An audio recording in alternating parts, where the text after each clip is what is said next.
جاء فقير إلى باب غني من أغنياء الدنيا. كان الفقير تعود في كل سنة أن يأتي لهذا الغني فيطرق بابه فيأخذ ما تيسر من رزق. جاء ذات يوم فطرق الباب فقالت له المرأة: إن الرجل الغني صاحب البيت نائم، فاذهب وارجع غدا. ذهب الفقير وفي داخله حديث يقول: كيف أتوجه وأقصد من ينام عني؟ أو تقول زوجته: إنه نايم، والله لأذهبن إلى من لا ينام ولا يحق له أن ينام. فتوجه للمسجد. دخل الفقير بيت الغني، دخل العاجز بيت القادر، دخل المحتاج بيت الصمد جل جلاله.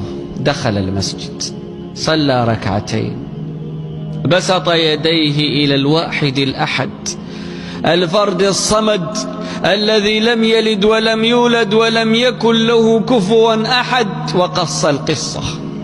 قال: اللهم إنه كان فيما مضى آتي لهذا الغني فيعطيني، واليوم وجدته نائما.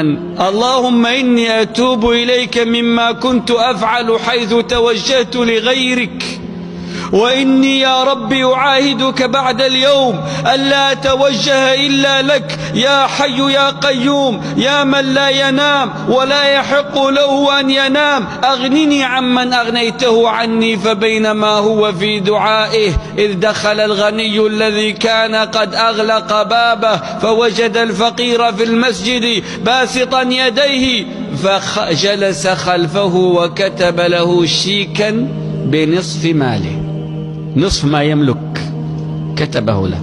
فلما انتهى من دعائه سلم الشيك. قال: يا أخي لماذا هذا؟ قال: يا أخي إنك تسأل الغني الذي أعطاني، وإني أخشى إذا لم أعطك أن يأخذ ما أعطاني، فخذ، والله هذا نصف رصيد. قال الفقير: لو كنت أعلم لما جئتك يوما واحدا. قل: اللهم مالك الملك تؤتي الملك من تشاء وتنزع الملك ممن تشاء وتعز من تشاء وتذل من تشاء، بيدك الخير إنك على كل شيء قدير. كم من فقير أغناه